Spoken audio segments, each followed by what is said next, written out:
안녕하세요. 10월 31일 오늘의 축구 소식을 브리핑하는 조던 HD입니다. 오늘 첫 번째 소식은 레알 마드리드는 로페테기 감독과 결별을 하였습니다. 연이은 부진에도 로페테기 감독을 지지하던 레알 보드진들도 엘 클라시코 대패에 칼을 뽑아들었습니다.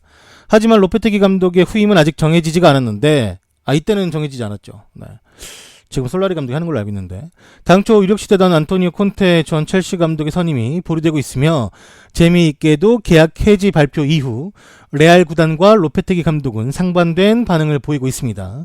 스페인 마르카에 따르면 로페테기 감독은 계약 해지 이후 인터뷰에서 말하길 이번 결정과 이제껏 레알이 자신에게 준 기회에 감사합니다 라는 말을 했고, 모든 선수, 클럽 직원들이 자신을 잘 보좌해준 것에도 감사하며 기대해주던 레알 팬들에게는 미안한 마음이 큽니다. 레알이 앞으로 남은 시즌에는 행운이 깃들기를 바란다라고 공식 성명까지 발표를 했으나 반면 레알 구단은 부진의 원인을 모두 로페테기 감독에게 돌리는 모습으로 비추어졌습니다. 이날 발표된 공식 성명서에서 딱히 레알이 말하길 로페테기 감독은 발롱도르 후보 선수가 8명이나 포함된 선수단으로 현재 레알에서 최악의 성적을 기록을 했습니다. 우리 레알 선수단의 퀄리티와 큰 괴리감이 있었다고 비난하는 성명서를 내 현재 스페인 현지에서도 수많은 비판적인 목소리가 일고 있습니다. 일단 로페테기 감독이 잘릴만 했죠. 레알 같은 팀에서는 시즌 전체로 봤을 때 그 정도 패배를 하면 잘리는데, 이거는 시즌 지금 아직 3분의 1이도 남은 상태에서, 네. 얼마 안 지났잖아요. 3분의 1 지났지? 그치, 3분의 1, 4분의 1? 잘릴만 했죠. 잘릴만 했고, 다만 이제 레알이 데려온 거에 비해서, 이렇게 떠들썩하게 데려온 거에 비해서 내보낼 때 조금 더 그래도 좀 좋게 내보냈으면 좋았을 텐데, 모든 약간 책임 전가하는 말 같은 거를 하면서 내보낸 듯한 뉘앙세라 조금 그냥 그렇다. 아직 감독이 오피셜까지는 발표가 안 난 것 같은데, 솔라리 감독이 대행하고 그 다음에 콘테가 오면은 콘테가 오고, 아니면 이제 솔라리 감독이 잘하면 솔라리 쓰겠죠. 좀 상황을 봐야 될 것 같아요. 아직 콘테랑 첼시랑 얽힌 게 있다고 하니까.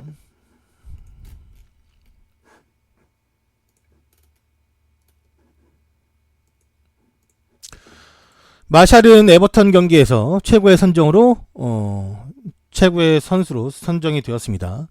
맨유의 마샬이 에버튼전 맨 오브 더 매치로 선정이 되었습니다. 마샬은 에버튼을 상대로 6경기 5골을 기록하고 있으며, 무리뉴는 경기 후 인터뷰에서 마샬이 이날 경기에서 너무나 대단한 모습을 보여주었고 이제서야 맨유라는 클럽에 걸맞는 실력과 전술을 이해하는 모습이 보였다라고 말하며, 마샬은 좋은 선수지만 그는 더 좋은 모습으로 성장할 수 있고 성장 중에 있다라고 말을 해 주었습니다.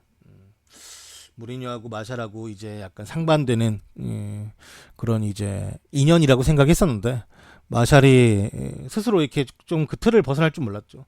이게 얼마나 또 장기적으로 꾸준하게 갈지 모르겠지만 현재 마샬이 이렇게 뛰어주면 그 벤치에서 아주 큰 금액을 받고 계신 분은 어떻게 될까요? 네. 모르겠네. 개인적으로 마샬을 톱으로 쓰기에는 좀 너무 이제 좌우로 많이 빠져주니까 그건 좀 그렇고, 루카쿠가 안 좋으니까 또 톱에서 이제 문제 생기는데, 그래서 이제 레시포드 쓰고 루카쿠도 좀 이렇게 서브에 내버려 두기도 하고 해봤는데 그냥 둘 다 별로예요. 또 모르죠, 어떻게 또 다른 거 쓸지. 근데 일단은 마샬이 아주 잘하고 있다라는 거, 맨유 팬들은 다시금 좋을 것 같습니다. 이제 리턴 매치 하니까 유벤투스랑 그때 근데 원정이라 홈에서도 못 이겼는데 원정 가서는 이탈리아 나바리에서는 이제 워낙에 그 유벤투스가 세가지고, 그 마지막에 본인도 이제 1대 찬스에 못 넣은 것 때문에 엄청 많이 좀 스트레스를 받는 거 같더라고요. 그냥 끝나도 진 줄 알았어. 거의 고개 숙이고 막 계속 있으니까 다른 선수들이 와가지고 토닥토닥 해주는데, 확실히 그 타이밍을 자꾸 놓쳐요.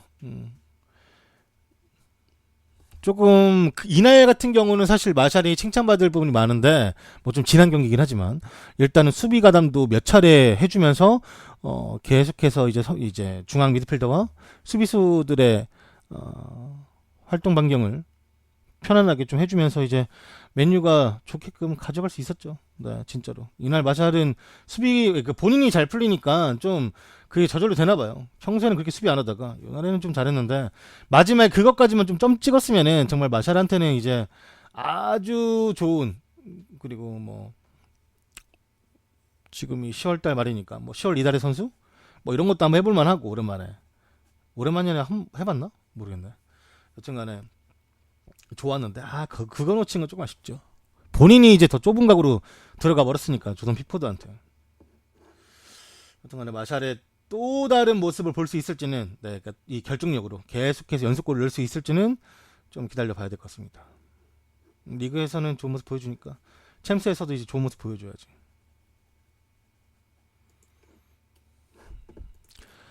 존 헨리 리버풀 구단주는 보스턴의 월드 시리즈 우승 행사 중에 리버풀의 특별한 시즌을 예측을 했습니다.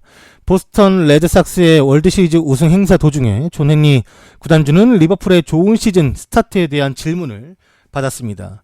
존 헨리가 말하길 키예프에서 열렸던 챔피언스 리그 결승전의 패배는 좀 고통스러웠으며 그러나 우리가 예정보다 빨리 그곳에 간 것이라 생각하고 있었다라고 말을 했습니다. 자신의 생각에는 클롭이 리버풀의 수비 문제를 잘 해결해 준 것 같다라고 언급을 했고 이제 뭐 수비는 강해졌으니까 중원도 점점 더 탄탄해지고 있는 팀이 되었고 그리고 모든 사람들은 이 리버풀의 전방 3인방이 얼마나 훌륭한 선수인지를 알고 있기 때문에 매우 특별한 팀이 되었고 이번 시즌도 아주 좀 특별한 시즌이 되지 않을까라고 이제 기대감을 나타내었습니다. 뭐 조던니 구단주는 이제 야구 보러 종종 가죠 실제로. 뭐 리버풀 경기도 보러 오는데 일단 미국에 있을 때는 그냥 리그 중에서도 이제 가면은 막 일반석이 앉더라고요. 다른 뭐 VIP석이나 이제 스카이뷰에 있는 게 아니라 그냥 약간 보면 항상 그 1루 쪽이 앞석에 좀 앉아 있는데 가면은 막 사람들이 물어봐요. 뭐 리버풀 뭐 누가 안 사주냐, 이정료는 뭐 얼마나 또 다음 시즌 줄 거냐, 뭐 어떻게 할 거냐 막 이제 뭐 리버풀에 관련돼서 아는 사람들은 조현니 구단주 보면은 막 물어보더라고 뒤에서 크게 소리 지르면서 뭐 옆에 가가지고 뭐 하는 건 아니고 왜냐면 근처에 그 등치 좋은 아저씨도 있어가지고 못 가니까 뒤에서 이제 물어보는데 이제 뭐 대꾸는 안 해줘요. 그냥 말하는 사람들만 말하면서 그냥 영상 찍더라고요. 하여튼간에 뭐 잘해주고 있죠 구단주도 뭐 딱히 뭐 돈을 안 주는 것도 아니고 잘 지원해주고 있으니까 잘 만났어요 구단주.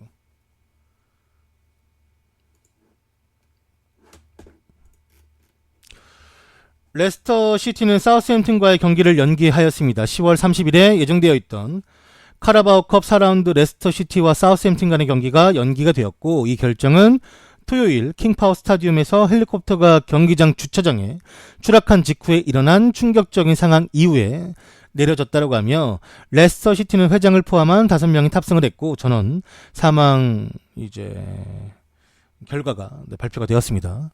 재조정된 경기 일자는 적절한 때에 다시금 발표가 될 것이고 토요일에 사망한 인원들을 존중하는 의미에서 이제 일주일 동안 모든 EFL 경기에서 이제 카라바오컵과 리그 경기 이제 이번 주중 그리고 주말에 있는 경기에서 선수들이 모두 검은 완장을 착용할 것이고 구단들은 1분간 묵념이나 박수로 그들을 기릴 것이라고 하네요. 네. 안타까운 사고죠. 진짜 뭐 여러 가지 사고들이 빈번하게 선수들에게도 일어나고 이런 이제 구단주나 사람들한테도 일어나는데 헬리콥터 사고는 정말 그냥 뭐 없는 것 같아요. 뭐 어떻게 뭐 나가서 탈출할 수 있는 것도 없고 뭐 아무래도 네. 안전장치가 좀 그러니까 헬리콥터는 안타깝게도 네. 이런 또 사고가 일어나가지고 뭐 이거 기사 볼 때마다 좀 그래. 근데 뭐 기사를 또 이제 말을 해줘야 되니까 왜냐면은 뭐 연기가 되는 것도 있고 이 킹파워 스타디움에 관한 것도 그리고 레스터 시티가 앞으로 어떻게 흘러갈지에 대한 것도 이제 계속 이 기사들이 나오고 있기 때문에 네.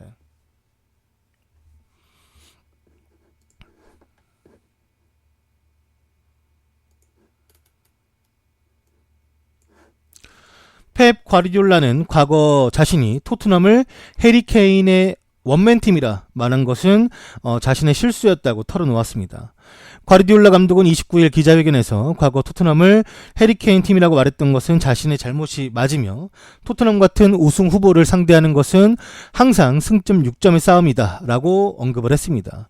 중요한 경기가 될 것이고 어떠한 일이 일어날지 모르며 강팀들은 쉽게 승점을 주지 않는 모습을 가지고 있고 언제나 우승 후보들과의 경기는 힘들다, 어렵다 라고 털어놓았습니다. 근데 이 경기는 뭐 많은 분들이 나중에라도 보셨고 같이 보신 분들도 있겠지만 경기적으로 보면 한 전반전 30분까지가 그냥 제일 재밌었던 것 같아요. 좀 많이 후드려 패고 잘 맞고 뭐 이것저것 뭐 해보려고. 물론은 토트넘으로 치면 토트넘 오히려 후반이 나왔겠지만 생각했던 것보다는 재밌진 않았죠. 재미로 치면 그냥 맨시티가 좀 다득점으로 가지 않을까라는 예상이 되던 가운데 오히려 그렇게 가지 못했고 토트넘이 조금씩 이제 조금 살아나면서, 사실 토트넘이 살아난 건 알리가 들어가고 나서부터죠. 에릭센도 아니고 알리가 들어가고 나서 이제 요소요소마다 항상 있고 또 알리가 그 좋은 찬스를 만들어줬는데도 라멜라 날려먹었으니까. 물론 축구는 11명이 하지만 그러한 이제 완전히 팀을 좌지우지할 수 있는 중심적인 선수가 한두 명 들어가니까 토트넘도 풀리긴 풀리더라고. 근데 뭐 그랬죠 뭐. 경기 본 거가 아깝진 않은데 마지막에 그 라멜라 넣어줬으면 딱 그냥 무승부여도 이게 좀 우승권 싸움이 더 재밌어지겠구나 싶었는데 뭐 그거 못 넣은 건 좀 그냥 그렇습니다. 아무리 생각해도 아쉽네요. 아무리 생각해도.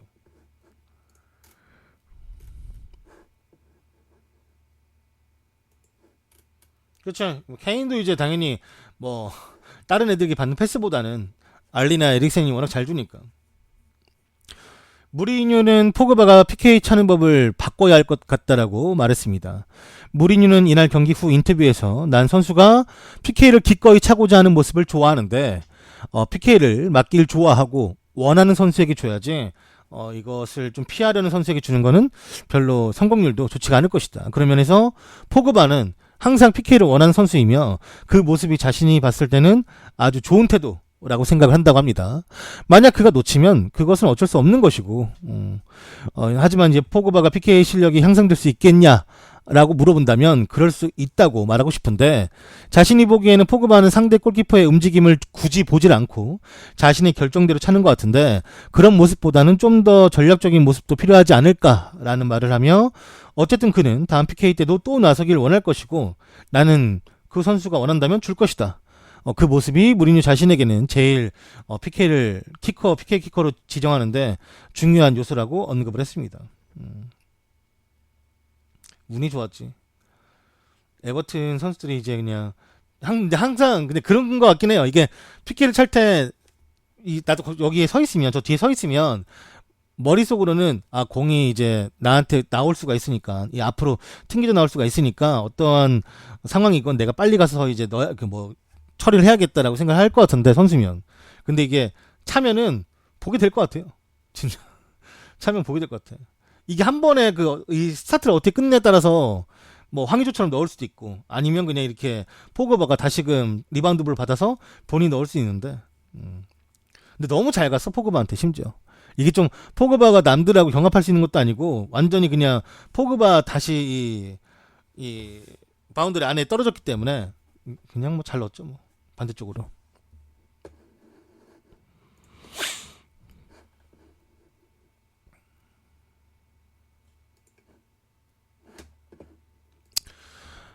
몸값이 잡기 어려운 수준이 된 경남의 김종부 감독과 말컹이 경남팀과의 이별을 준비 중이라고 합니다. 말컹은 지난 시즌 직후에도 중국 슈퍼리그 클럽의 거액의 러브콜을 받았으나 경남의 잔류를 선택을 했었습니다. 계획한 대로 올해 센세이션을 일으키면서 몸값은 천정부지로 뛰어올랐으며, 김종부 감독은 28일 울산 현대전에 앞서 취재진들과 만난 자리에서 연봉 10억을 맞춰줄 수 있으면 말컹과 1년 정도 더 같이 할 수 있을 텐데 이제는 말컹의 몸값이 붙잡기 어려운 수준이 되었다 라고 씁쓸하게 웃었습니다.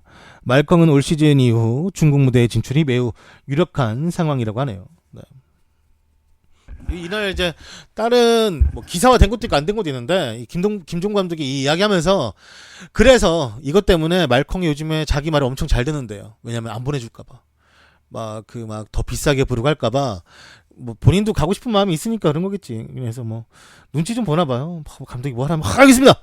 제가 하겠습니다. 따다다다다 하고 막 이거 좀 하야 그럼 알겠습니다. 제가 따다다다다 이거 하고 네. 그러겠죠 뭐. 이 감독과의 관계를 더 좋게끔 하고 싶겠지.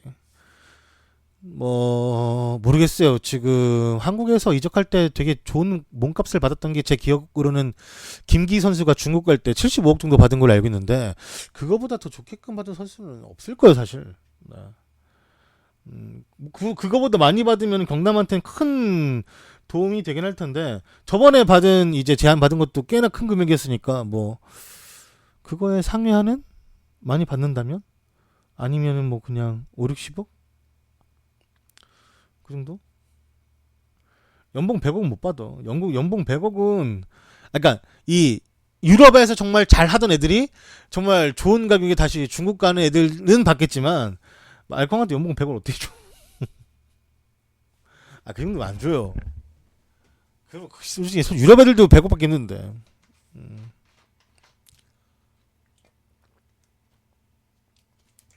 만약에 서드 파티가 걸려 있으면 더 못 받는 거고. 심지어 서드 파티가 걸려 있으면 더 못 받는 거고. 요즘엔 서드 파티 많이 안 쓰긴 하는데 모르죠 뭐 또 걸려 있을지. 보니까 네, 안녕하세요.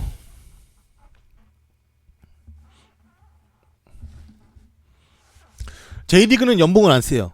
대신에 J리그는 이제 뭐랄까 좀 나이 먹고도 J리그 이적하는 이유들은 조건이 좋아요. 그러니까 어떤 조건이냐면 선수 그만둬도 쓰겠다. 뭐 코치로 쓰겠다. 아니면 뭐 분석관으로 쓰겠다. 이런 것들까지 함께 계약을 해주니까 원래 선수를 그만두면 제일 머리 아픈 게 뭐 먹고 살아야 되지? 뭐 해야 되지? 그럼 이제 그 구단에서는 너 뭐 라이센스 짤 때까지 우리가 다 전액 지원해주고 그거에 맞게끔 뭐 연봉도 좀 주고 이런 식으로 가버리니까 이제 나이 먹고도 가지. J리그는. 그리고 나이 먹고도 선수들이 복귀를 하죠. 그 리그로. 근데 우리나라는 안 그러잖아. 우리나라는 이제 노후에 대한 대책이 없지. 불러도 이제 뭐 사실 잘 안 불러요. 나이 먹은 선수. 한 30살 이제 먹으면 그냥 노장이라 취급해가지고 거진 내보내는 게 일상이니까. 그렇죠 뭐. 그럼 뭐 이동국 최강희 관계가 좀 많이 특이점이 있는 거고 뭐 수원도 이제 염기훈이나 뭐 대안이나 뭐 서정 감독과의 이제 뭐 이런 관계가 조금 다른 거고 다른 팀들은 사실 그 정도의 노장 선수들은 잘 안 쓰죠. 김병진은 그래서 이제 좀 연봉을 줄이더라도 뛸 수 있는 대로 계속 옮겼던 것뿐이고.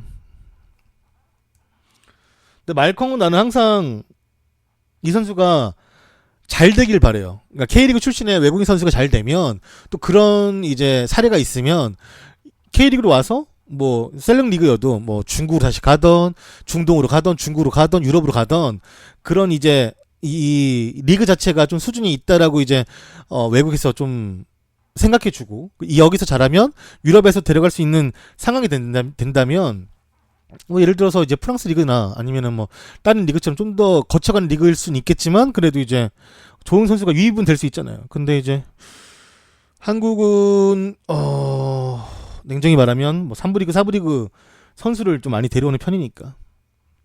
그래서 잘 키우는 건 맞지.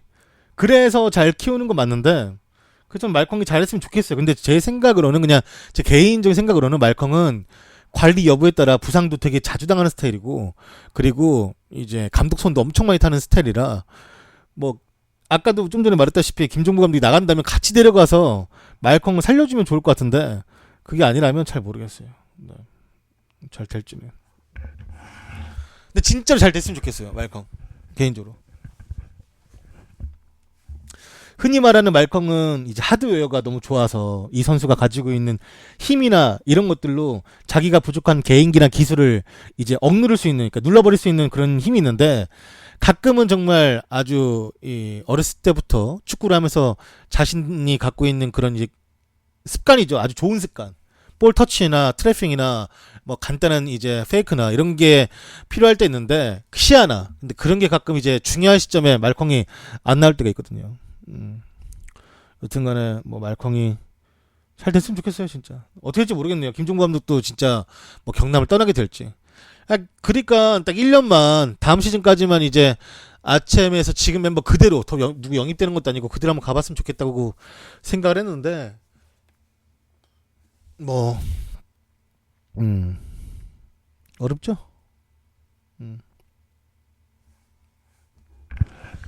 어렵죠 뭐. 경남이 아챔 이제 나가면 이제 K리그 역사상 시민구단이 아침 나가는 건 두 번째거든요. 성남 다음으로. 근데 모르겠어요. 일단 말컹이 나가더라도 김종국 감독은 조금 자신이 있는 것 같더라고요. 그러니까 뭐 내가 할 수 있다. 뭐 말컹만으로 축구하는 거 아니다라고 말도 했으니까 본인 직접. 근데 우리가 보고 싶은 거지 뭐. 여튼간에 좀 봐야 될 것 같아요. 끝나고 이제 시즌이 끝난 게 아니니까 어떻게 제이가 하고 말컹이 어디 가고 싶은지를 봐야지 뭐.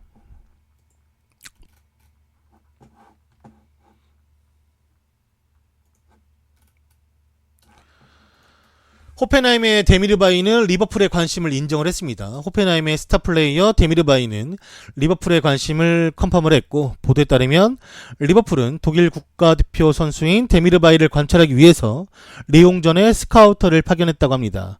독일 빌트지가 데미르바이에게 리버풀의 관심에 대해서 질문을 했을 땐 그것을 그가 인지하고 있고 알고 있다고 말을 했으며 스스로가 잘 대처할 수 있다고 말을 했고 리버풀은 호펜하임이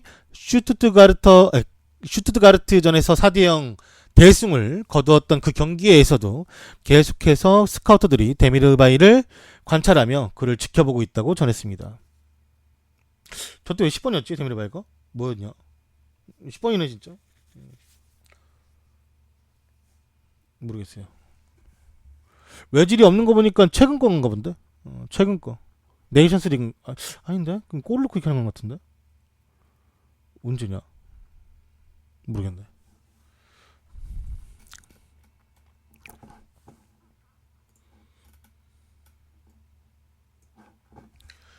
레알은 콘테의 선임으로 인해 아자르 영입에 문이 닫힐 수 있다라는 기사가 현지에서 보도가 되었습니다. 레알은 18-19 시즌 팀을 다시 돌려놓기 위해 안토니 콘테 감독을 선임할 것으로 기대가 되고 있으며 콘테는 첼시 선수들과의 관계가 나빠지기 전 첼시를 프리미어리그 우승으로 이끌었고 그 선수 중 한 명은 아자르였습니다. 그는 오랫동안 레알과 링크가 되어 있었으며 콘테가 레알 감독으로 선임이 된다면 아자르의 이적은 좀 복잡해질 가능성이 매우 큽니다. 두 사람은 첫 해 좋은 관계를 유지했지만 두 번째 시즌부터는 이 사이가 좀 어그러지기 시작을 했고 그러나 이미 레알로 이적한 티보 쿠르투아는 콘테의 예전 선수 중에 한 명이었으며 그들의 관계는 아자르보다는 정상적이고 쿠르투아는 콘테 감독 스타일에 항상 동의한 것은 아니었지만 별다른 문제는 딱히 없었다라고 하는데 뭐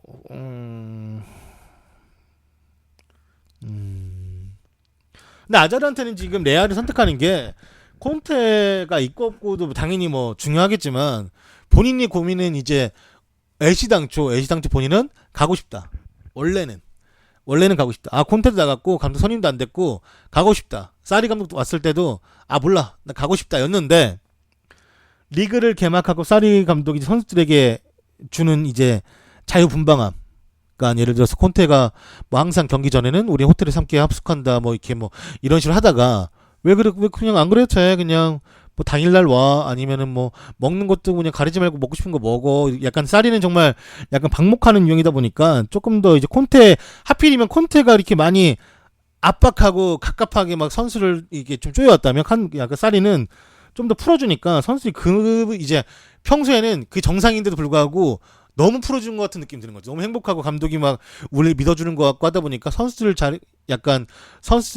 이 사이에서도 이 사리 감독에 대한 이제 믿음이 더 커지고 있고 사리 감독이 이제 많은 선수들을 또 돌려 쓰면서 그 밑에 이제 콤테 감독 밑에서 많이 경기를 못 뛰던 아니면 좀 인정받지 못하던 아니면 왜냐면 기본적으로 사리는 교체를 하더라도 공격수 이제 새로 들어가는 공격수한테 충분한 시간을 줘요. 항상 콘테는 뭐 3분 딱 5분 딱 이렇게 주다가 사리는 막 15분 막 20분 심지어는 막 65분에도 공격수 빼니까. 이제 서브로 뛰는 공격수도 충분히 자신한테 이제 기회를 준다는 생각이 드니까. 그리고 이제 잘 로테이션 돌려가면 쓰고 있고, 상대 팀마다. 근데 이제, 아자르가, 그러니까 제일 중요한 거는 여기서 뭐냐면, 아자르가 이적을 하게끔 생각을 하고 있다가, 그러니까 나는, 레알로 가야겠다. 첼시에서는 우승도 해봤고, 좀 더 내가 더 큰 무대에서 놀고, 발롱도르, 아니면은 좀 더 이제, 나한테 커리어에 더 도움이 될 것을 생각하면 레알로 가는 게 맞겠다라고 생각하던 시점에 사리 감독이 온 거죠. 근데 사리 감독이 이제 온 게 아자르한테 너무 커요 지금. 왜냐면 아자르가 사리 감독이 와서 이런 축구가 있다는 걸 처음 알았대요. 그러니까 내가 평소에 나 이런 축구 하고 싶다. 그냥 나는 막 내가 이렇게 뛰고 싶고 이런 축구하고 좀 이렇게 하면은 좀 재밌지 않을까라고 생각했던 축구를 사리 감독이 아자르한테 해주고 있어요. 해주고 있다 보니까 이제 사리 감독이 와서 이제 아자르가 너무 고민되는 거지. 내가 지금 레알로 가면 저 팀은 내가 좋아하는 팀이지만 뭐 내가 하고 싶은 이 축구를 저기에서도 계속 할 수 있을까? 그만큼 기회를 부여받을 수 있을까? 막 이런 생각도 드는 거고. 그렇기 때문에 지금 본인은 50대 50이라 하잖아요. 가고 싶은 마음 반, 남고 싶은 마음 반. 모르겠대요, 지도. 근데 반반이었는데 거기 콘테 오면은 그게 반이 되냐고. 안 되지. 6대4가 되든 7대3이 되든 뭐가 달라지겠죠. 그래서 오히려 첼시 팬들은 콘테가 가길 바라고, 레알 팬들은 그냥 솔라리가 오길 바라고.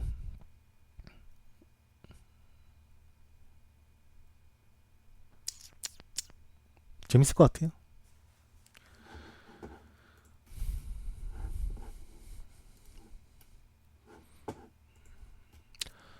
라치오의 아담 마루시치 영입에 관심 있는 리버풀에 관한 소식입니다. 리버풀은 라치오의 풀백인 마루시치를 주시 중에 있고, 마루시치는 지난 시즌 벨기에 리그인 오스텐드에서 라치오로 500만 유로, 65억의 이적료로 이적을 했으며, 65억. 이건 뭐 말콤 값이야. 말콤보다 싸겠어. 이번 시즌 발군의 경기력을 보여주고 있습니다. 현재 토트넘과 도르트문트 역시 이 마루시치의 영입에 큰 관심을 가지고 있다고 합니다. 야, 이탈리아는 진짜 이 벨기에 리그에서 애들 잘 데려오네. 이 옆에 있는 저 이제 밀코비치 사비치도 겐크에서 벨기에 리그 겐크에서 뛰다가 넘어내고. 그런데 이탈리아는 이 벨기에 잘 들어와 보니까. 꿀꿀꿀꿀이야. 핵꿀. 아주 그냥.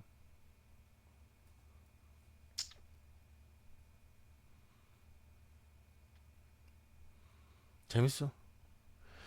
라치오 경기도 확실히 라치오가 저번 시즌 인터밀란과 그 마지막 그 라운드까지 이 챔피언스리그 진출권 두고 싸운 티가 나더라고요. 팀이 라치오도 되게 괜찮더라고요. 진짜 봤는데 재밌었어요. 내가 그 마르세유라 하는 걸 너무 재밌게 봐가지고. 근데 유니폼이 너무 구려. 너무 구려. 진짜.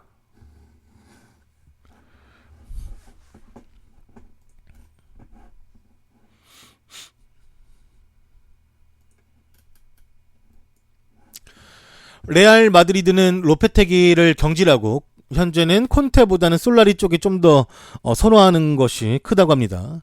스카 이탈리아에 따르면 로페테기의 대체자로 솔라리가 레알 마드리드가 선호하는 쪽이라고 전했으며, 전 첼시 감독인 콘테도 로페테기의 대체자로 구상에 있었지만 레알 마드리드는 내부의 후보들을 데리고 감독을 선임하는 게 더 좋은 쪽일 것 같다라고 이 분위기가 흘러가고 있다고 합니다. 레알 관계자들은 엘 클라시코를 치른 지 24시간이 안 된 월요일 감독의 상황을 대처하기 위해서 논의를 하기 위한 만남을 가졌으며, 누캄프에서의 패배로 5경기 중 현재 4패를 하고 있는 레알 마드리드는 라리가에서 9위에 위치하고 있습니다. 전 레알 선수인 솔라리는 현재 클럽 B팀인 카스티아를 맡고 있고, 세군다 B그룹 1에서 속해 있는 카스티아는 5위에 있으며, 지난 2000년 같은 연고지 라이벌인 아틀레티코 마드리드에서 레알 마드리드로 이적한 솔라리는 레알 소속으로 2번의 라리가 우승과 1번의 챔피언스리그 우승을 이뤄냈습니다. 그가 레알에서의 생활을 끝내고 인터 밀란으로 이적하고 나서 이제 3년 동안 3번의 또 리그 우승을 함께 했다고 하네요. 네.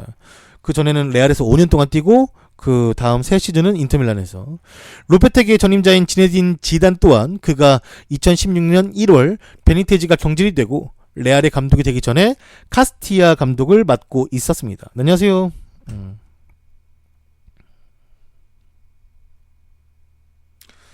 그렇대요. 네. 콘테가 조금 지금 그 첼시와 뭐가 문제가 있나 봐요. 원래 데려오고 싶은 마음은 바로 있었는데 이 첼시와 관련된 게 있어가지고 이게 바로 올 수가 없다네. 그래서 원래 감독 대행 얘기가 나왔었던 건데. 근데 솔라리가 와서 잘하면은 굳이 뭐 콘테를 빨리 데려오려고 하겠어요. 근데 또 못하면 또 문제가 되겠지만.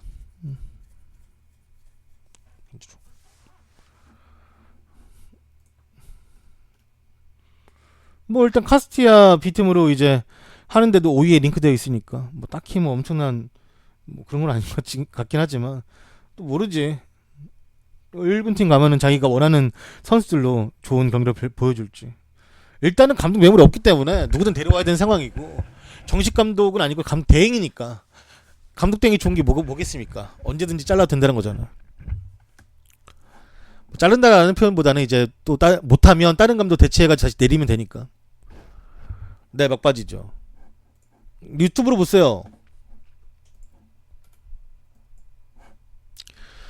카리우스에 대한 인내심을 잃은 이제 베식타스에 관한 소식입니다. 터키시 풋볼에 따르면 지난 4경기 중 3경기에서 패배한 이후 안 좋은 고비를 넘나들고 있는 베식타스에서 리버풀에서 임대되어 온 카리우스는 전 경기 선발로 출전을 했던 선수입니다. 카리우스가 비판을 받고 있기는 하나 실력 발휘를 못하고 있는 수비진과 팀에게 도움을 받은 적이 없었다라는 점은 참작될 수 있는 부분이긴 하지만 이러한 사실에도 불구하고 베식타스의 귀네슈 감독이 카리우스에 대한 인내심을 점점 잃어가고 있다고 보도를 했습니다. 이 신문사에서는 귀네슈 감독이 카리우스에 대한 폼을 인정을 하지 않고 있고 이 선수에 대한 긴급회의를 열었다라고 합니다.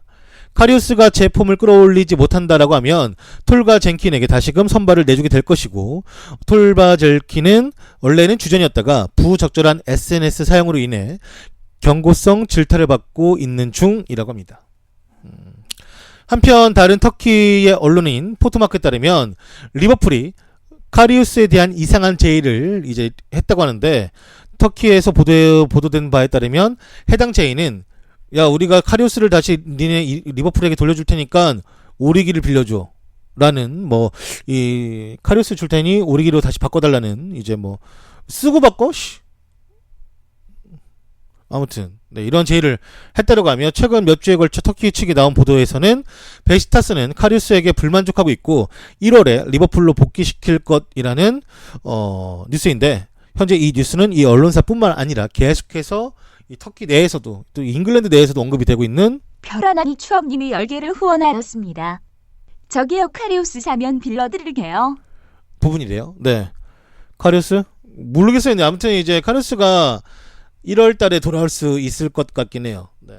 안 좋기는 오질하게 안 좋은가 봐요. 그냥 그런 거지. 이게 뭐 카리스만 못하면 괜찮은데 팀 자체가 안 되니까 그냥 얘가 좀 덤탱이 씌우는 것도 있고 솔직히 말하면 얘가 못하는 것도 있고 왜냐면 팀이 안 좋으면 수비가 안 좋은 기본적으로 안 좋은데 수비가 기본적으로 안 좋은데 이제 그거를 이제 뭐 수비가 안 좋은 걸 카리스가 근데 얘도 뭐 좀 못하긴 못하나 보지.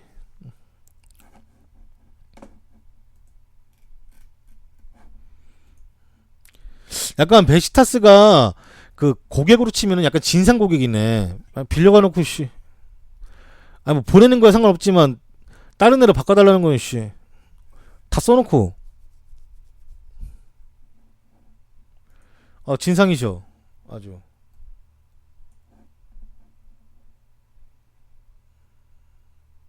그쵸 있었죠. 이번 시즌 들어가기 전에.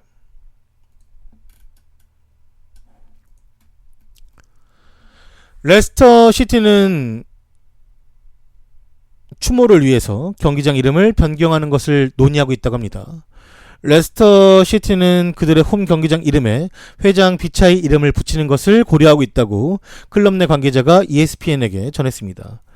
현재 이제 돌아가실 때 나이가 60세였던 레스터 시티의 비차 회장은 1대1로 웨스트햄과의 무승부를 기록한 직후 이륙했다가 추락했던 헬리콥터에 탑승한 5명 중에 한 명이었고, 비차이의 아들이자 클럽 부회장인 아이야 왓은 현재 레스터에서의 조의를 계속 표하고 있다고 합니다. 이번 주말에 레스터 구단의 최고 경영자인 수잔 웰란과 그의 아버지를 어떻게 기념할 것인지에 대해서 논의할 예정이라고 하며, 관계자에 따르면 아이야 왓은 임시 회장직을 맡을 것으로 보인다라고 전했습니다. 킹파워 그룹은 다른 고위 관계자들과 함께 현재 킹파워 스타디움 이름을 붙고 이제 쓰고 있는 맨시티 홈 경기장 이름을 쿤 비차이 스타디움으로 변경하는 것을 지지하고 있으며, 클럽은 또한 1억 달러를 투입해서 짓고 있는 훈련 시설에도 그의 이름을 붙일 예정이라고 합니다. 그렇다고 하네요. 네. 아무래도 레스터에서 많은 걸 또 이루게 한 사람이고, 이 사람이 와서 우승까지도 했었고, 그리고 선수들과 이 클럽 코치인들 그리고 막 직원들과의 관계가 되게 좋은가 봐요. 그래서 이제 뭐 사람이 덕망이 있는 사람이었으니까 이렇게 뭐 좋은 여러 가지 일들이 생기는 거겠죠. 네. 면세 회사라고 하더라고요. 면세점도 있고 뭐 이것저것 많이 하는데.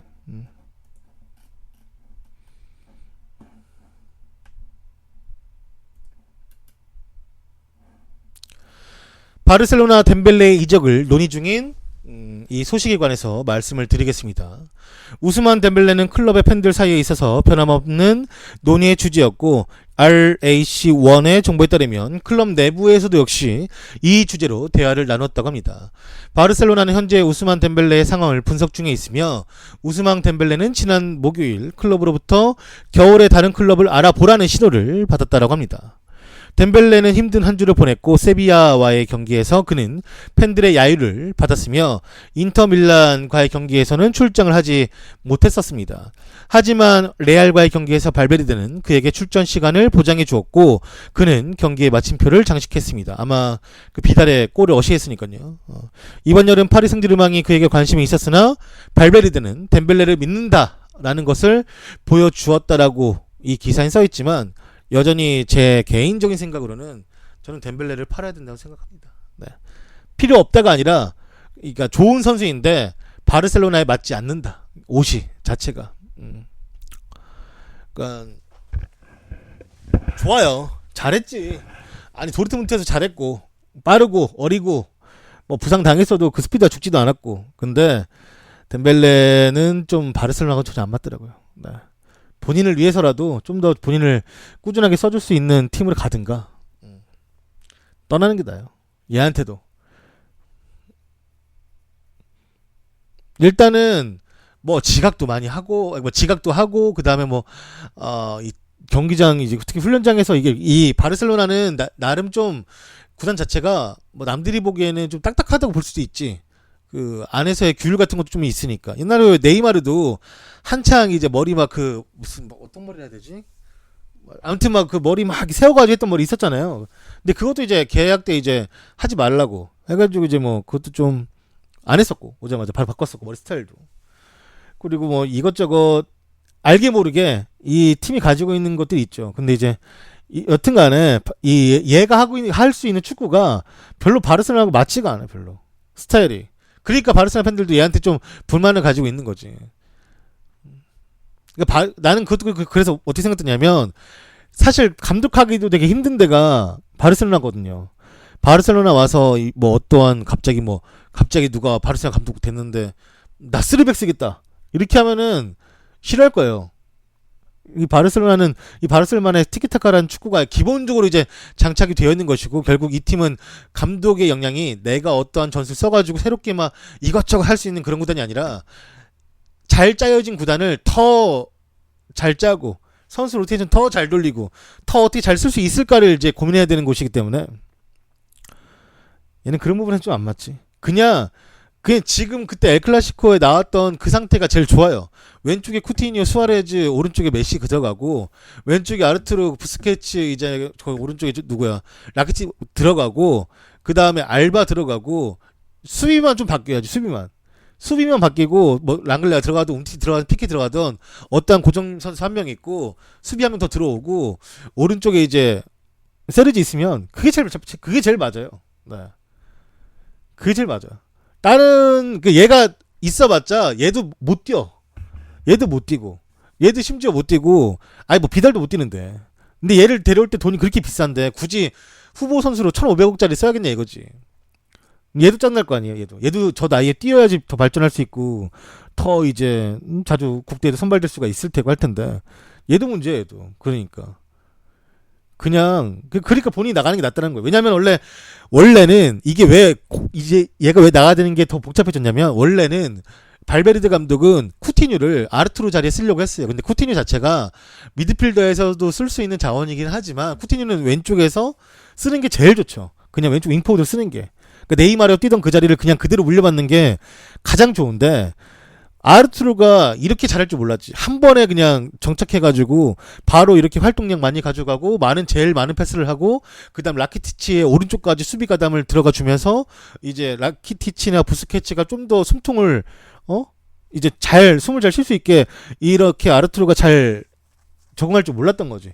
그럼 당연히 아르투로 써야 되면은 그럼 쿠티뉴 안 쓸 수는 없잖아요. 쿠티뉴 안 쓸 수가 없단 말이야. 그럼 얘가 당연히 못 뛰지. 어떻게 뛰어?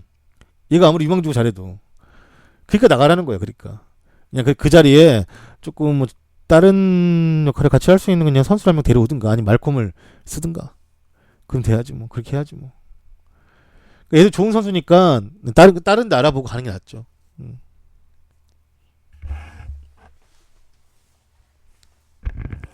그러니까 아르투를 안 쓸 수가 없어 지금 상태에서는.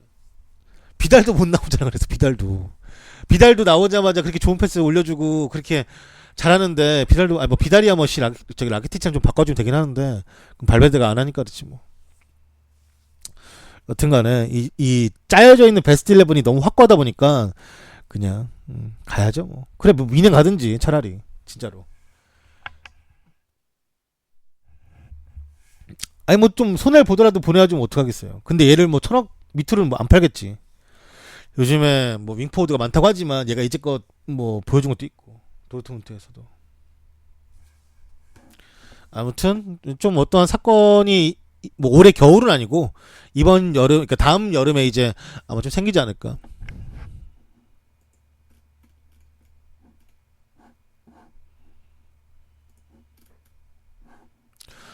맨시티의 마레즈는 자신의 골을 하늘에 계신 아버지와 같은 이 회장에게 레스터 회장에게 바친다라고 언급을 했습니다.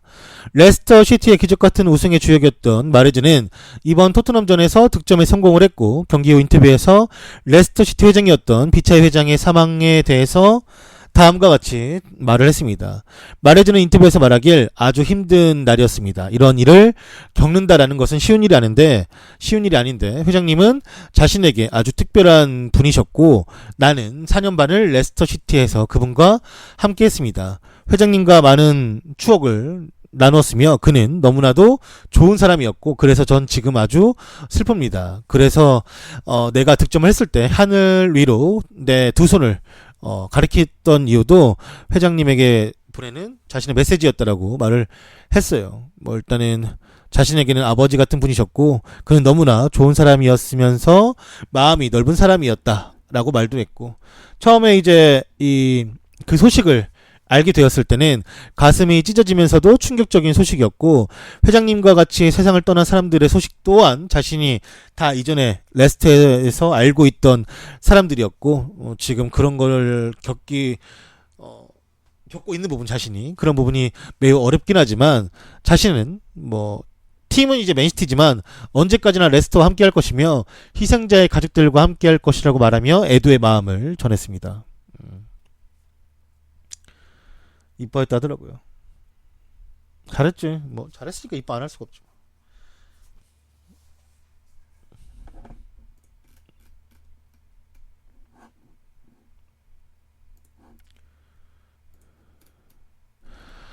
칼초 메르카토 독점 기사에 따르면 첼시와 맨유의 타깃을 노리고 있는 유벤투스에 관한 소식입니다. 이탈리아 칼초 메르카토는 파르티치가 페데리코 키에사 이 윙포워드 그리고 이제 니콜라 밀렌코비치 관심이 있지만 피오렌티나가 1억 유로 1295억 의 이상을 금액을 요구할 것이라는 정보를 독점적으로 입수를 했다라고 하며 키에사와 밀렌코비치는 그러니까 밀렌코비치 사비치는 아니에요. 이 밀렌코비치는 이 피오렌티나 수비수 고 키에사는 이제 윙포드죠 오른쪽. 지난 몇 달 동안 많은 구애를 받아왔고 이 둘은 특히 토트넘과 맨유는 밀렌코비치와 강력하게 연결이 되고 있었습니다. 키에사는 로마, 인터밀란, 유벤투스 등의 팀들과 링크가 뜨고 있으며 피오렌티나 델라발레 회장은 적어도 6천만 유로 777억 이상이 아니라면 키에사의 이적을 두고 협상할 의지가 없는 것으로 알려졌지만 피오렌티나 역시 키에사와 계약 연장을 함께 모색하고 있다고 합니다. 한편 수비수인 밀란코비치는 피오렌티나에서 풀백과 센터백으로 깊은 인상을 보여주고 있으며 피오렌티나는 그를 5,500만 유로 715억가량의 금액을 받아낼 것으로 보인다라고 합니다. 키에사가 좀 약간 크랙이에요 스타일이. 요즘에 이탈리아 선수들 보면은 뭐랄까 그냥 좀 좋은 선수들도 크랙 같다라는 느낌 안 드는데 경기를 그러니까 혼자서 이제 경기를 좌지우지할 수 있는 스타일이지 키에사가. 국대에서도 좀 좋은 모습 보이고 있고. 되게 보면은 그러니까 그냥 우리가 윙포드 뛸 때 보면 그런 느낌 있잖아요. 빠바바바 빠른 애들 중에 빠바바바 이런 애들이 있고 드리블이 좋아서 물 흐르듯이 타 하다가 이제 막 골을 넣거나 이런 애들이 있는데 얘는 좀 그냥 후자예요. 따다다다 이런 건 아닌데 되게 키피력도 좋고 그리고 슈팅 퀄리티가 되게 괜찮아요. 아주 크게도 잘 감아주고 올려주는 것도 슈팅도 그런 게 있고 되게 괜찮아요 진짜. 매력적이에요 보고 있으면. 일본이란다 순간 이탈리아 국대에서도 요즘 계속 뽑히고 있으니까 이탈리아가 이제 세대 교체를 했다라 봐야 되나? 공격 쪽에서는 했다고 봐야지. 수비 쪽이 아직도 노땅들도 있지만 젊은 애들도 있고 여튼간에 공격 쪽에서는 이제 세대 교체 됐는데 그게 이제 조금 아구가 좀 안 맞아서 그렇지 얘는 잘해요. 얘는 잘한다고. 그런데 밀렌코비치는 저도 모르겠어요. 키에사는 좀 봤는데 밀렌코비치 저는 못 봐가지고 잘하는지 모르겠네요. 잘한대요. 네. 특히나 이제 밀렌코비치는 수비수가 지금 필요하니까 맨유가 필요하니까 무리뉴가 실제로 가서 보러 갔어요. 국대 경기를. 거기까지 갔다고. 가가지고 이제 봤지. 그러니까 원래는 맨 처음에는 밀린코비치 사비치를 보러 온 거다. 미드필더를 보러 온 거다 했는데 무리뉴가 조금 보려고 했던 선수는 아니더라고요. 그냥 미드필더보다 오히려 지금 수비수가 급하니까 이 밀렌코비치를 보러 왔더라고요. 요즘에 수비수들도 사실 그러니까 요즘에 옛날보다 이 선수 수급이 잘 안 되는 건 아닌데 수준이 너무 고만고만하니까 결국 감독들이 봤을 때는 고만고만한 수비수들이면 내 성향에 맞는 선수를 찾는 거지. 옛날에는 내 성향이 안 맞아도 이 선수가 워낙에 잘하는 게 있으면 그냥 쓰는데 이제는 좀 그런 애들이 별로 없으니까. 그러니까 이 밀란코비치가 조금 요즘은 더 핫해요. 피오렌티나는 선수를 매 년마다 뺏기고 있는데 매 년마다 나름 괜찮은 애들이 터지고 하니까 나가는 팀들 항상 나가고 사가는 팀들 항상 사가고 그런 거죠 뭐.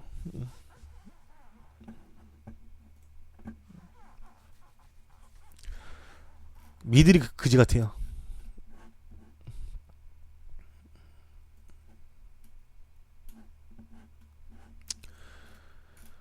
FC 도쿄는 장현수 사태에 대해서 선수 본인에게 엄중 주의를 내렸습니다.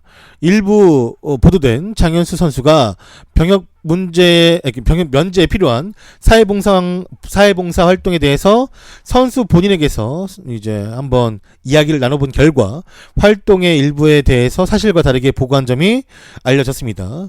클럽은 이러한 사태 때문에 사과문을 게재했습니다. 그 글을 살펴보면 FC 도쿄를 응원해주시는 관계자 및 서포터 여러분들께 이번 사태로 걱정과 폐해를 끼친 것에 대해서 깊게 사과드리며 장현수 선수에게는 이 일로 엄중 주의를 했고 엄중 경고를 했고 향후의 봉사활동에 관해서는 클럽도 적극적으로 서포터를 할 것이다 라고 전했습니다. 장현수 선수 본인의 코멘트도 있었는데 읽어보면 FC 도쿄를 응원해주시는 팬 서포터 여러분들 클럽 스태프들 그리고 감독이야 선수분들 관계자 모든 분들에게 개인적으로 대단히 폐를 끼친 것 같아서 사과의 말씀을 드립니다. 병역 면제에 필요한 봉사활동 보고서의 일부 사실과 다른 보고를 하게 된 점 한국 대표로서 지켜야 할 의무를 태만히 여기고 성실하게 수행하지 않은 것을 정말로 깊게 반성하고 있습니다. 재차 선수로서 책임감과 국민으로서 의무를 다하겠습니다. 다시 한번 마음을 다시 잡아 여러분들에게 신뢰를 얻을 수 있도록 노력하겠습니다. 앞으로도 응원을 부탁드린다라는 말을 했는데 아주 뻔뻔하죠. 아주 뻔뻔하고 심지어 얘는 그러니까 일본에는 사과하고 한국에서는 사과하지 않았어요. 뭐 하는지 모르겠어요. 그냥 네. 왜 이러는지 모르겠어요. 일부러 더 열받게 하는 건가? 그냥 아니 일부러 더 열받게 하는 거야? 모르겠어요. 그냥 진짜 왜 이러는지.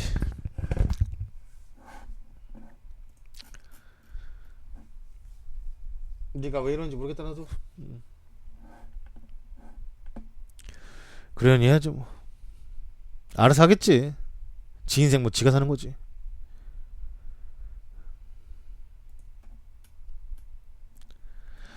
맨시티하고 토트넘 경기 평점이 있어서 한번 가져와 봤는데 어제는 이 한 경기밖에 없었기 때문에 요리스가 7점, 트리피어가 4점.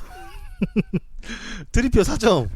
그 트리피어 자리 진짜 무지하게 뚫리더라. 무지하게 뚫려 진짜. 어제 진짜 트리피어 4점. 그것도 트리피어가 못 막으니까 다빈손이 내려와서 막더라고요. 트리피어는 그냥 서포터만 하고. 토비가 6점, 다빈손이 6점, 그 다음에 벤 데이비스가 5점, 시소코가 7점. 시소코는 어제 찬스 같은 건 드리블 좋았지. 덴벨레 6점, 에릭 다이어 6점, 모우라 6점, 라밀라 7점, 케인이 5점. 하긴 라밀라는 그 찬스, 그니까 이게 나는 어제 조금 놀랐던 게 라멜라를 애들이 무지하게 이용하더라고. 알리하고 에릭센이 실제로. 케인이 요즘 몸이 안 좋나? 뭐 케인이 뭐 속도로 따지면 라멜라 더 좋긴 하겠지만 케인도 중요한 거 하나 놓쳤잖아요. 그 마지막 터치가 길어가지고 이제 잡힌 거. 그다음 라멜라는 완전히 오픈 찬스. 완전 너무 오픈이어가지고 너무 오픈이었어. 그건 너무 문을 열어놔가지고 너무 추웠다니까. 근데 그 놓친 게 너무 컸지. 그래도 그 놓친 거가 컸어도 그래 7점 주네. 윙크스 6점. 나머지는 이제 따로 점수 안 매겼고 너무 짧아가지고. 맨디 그치. 맨디가 보시면 아마 하이라이트만 보시면 못 봤겠지만 맨디가 이제 라멜라가 먼저 살짝 맨디 건드렸고 맨디가 그게 이제 좀 화가 많이 났는지 갑자기 한 바퀴 돌면서 에일토네이도 그 펀치를 날렸는데 비 맞았어요. 그 UFC 격투기 보면 잘 안 보긴 하지만 왜 오히려 그렇게 센 펀치는 자기의 중심이 무너지잖아요. 이렇게 한번 정말 그 사람한테 한 방이잖아. 이 한 방이 진짜 맞아야지 정말 나도 여기 살 수 있고 얘도 죽고 하는 건데 왜 그런 카운터 펀치가 빗나가면 몸이 이렇게 훅 무너지면 이제 그때부터 더 맞아가지고 완전히 나가 떨어질 때가 있는데 그건 진짜 걔가 카운터 펀치 날렸더라고. 진짜로 완전 힘을 여기다 주먹에다 다 먹어가지고 원기옥으로. 근데 피한 건 아니고 그냥 너무 거리가 좀 있더라고요. 네. 루피였으면 죽었지. 그 다음에 맨시티는 에데르손이 7점, 워커가 6점, 스턴스가 7점, 라포르테 7점, 그 다음 맨디 5점. 맨디 얘만 5점이야. 얘 5점. 페란지니 8점, 다실바 8점, 베실바 7점, 마레즈가 이제 7점. 마레즈는 골 넣고도 7점이네. 아구에르 7점, 스털링 8점. 그러니까 스털링이 무지하게 털었다니까. 진짜 어제 스털링이 그래 잘 하더라. 덕배는 나왔는데 덕배도 짧아가지고 점수가 없어요. 덕배 어제 서브였거든요. 걔 또 했어요. 걔 맨디 또 인스타 했어요. 아니 사실 그 페비 인스타 하지 말라는 거는 훈련장에서 하지 말라고 했던 건데 물론 보통 감독이 그 정도로 하지 말라고 하면 아무리 훈련장에서 하지 말라고 해도 보통 밖에서도 안 하지 않나? 웬만하면 좀. 그러니까 일단 그거 하는 거 자체를 싫어하는 건데 얘가 그 핀트를 못 잡더라고. 얘가 눈치가 없어요 좀. 아니 이게 좀 펩이 맨디한테 그랬거든요. 훈련장에 가져오지 마라. SNS 하지 말라. 했으면은 굳이 훈련장 아니더라도 좀 이게 뭔가 좀 자신이 생각해봤을 때 좀 괜찮아질 때까지는 좀 잠잠해야 되는데 걔는 바꿨거든요. 맨디 괜히 바칼코랑 맨디랑 올 때 아주 쌩 난리 브루스 치면서 왔었잖아요. 막 뭐 여기다 무슨 뭐 코난처럼 막 뭐 남기고 증거 남기고 가는 척하고 막 영어 책 막 뭐 찍어서 올리고 막 그래가지고 아무튼 프랑스 애들은 관중 투성이요. 아주 그것도 한번 망한다니까. 이거 언젠가 나중에 봐봐라 이제. 지들끼리 싸고 난리 나지. 아 관중 핵관중들 진짜 씨.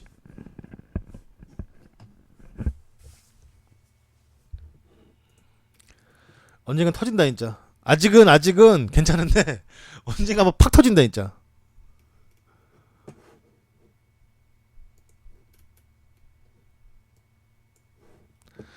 네빌과 캐러건은 라멜라에 대한 의견 충돌이 있었습니다. 라멜라는 완전한 찬스를 허공에 날려버렸고 그것은 실수로 받아들여야 하는가? 라는 주제의 토론이 시작이 되었습니다. 맨시티는 마레즈의 이른 시간 골로 상위 팀들 간의 경기는 맨시티가 토트넘과의 경기에서 원정에서 1대1로 이겼습니다. 이거는 사실 원정이 아니라 중립이지. 아니 솔직히 잔디가 긋다 보면은 토트넘도 중립이야. 어차피 그거 걔네 경기장도 사실 아니잖아요. 빌려 쓰는 거 아니야. 그 저기잖아요.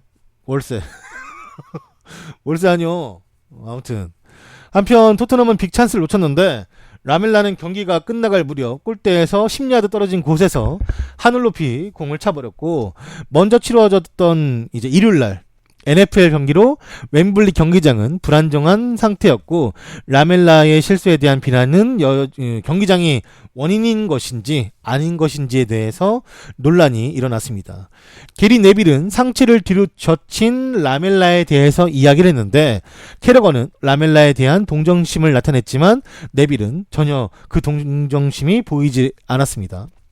캐러거가 말하는 건 볼이 튀는 그라운드에 의구심이 들며 그러한 상황은 쉽지 않고 볼이 통통 튀는 높낮이가 있었다라고 말했습니다. 그것은 선수에게는 매우 좋은 기회를 놓치게 만드는 주범이 되었고 그 경기장은 틀림없이 어려운 환경이었다라고 말했습니다.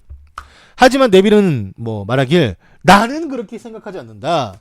나도 봤는데 볼이 튀는 것은 바로 앞에서 일어나지도 않았으며 라멜라가 그렇게 오는 볼의 상태를 볼 수 있었고 문제는 라멜라가 몸을 뒤로 젖히면서 중심축이 무너졌기 때문에 볼이 떴다. 라멜라는 전혀 몸을 뒤로 젖힐 필요가 없었는데 지 스스로가 그렇게 했던 것이고 토트넘이 뛰는 공격수라면 그 정도는 극복을 해야 된다라고 말하면서 찬스에 놓친 것에 대해서 비판을 가했습니다.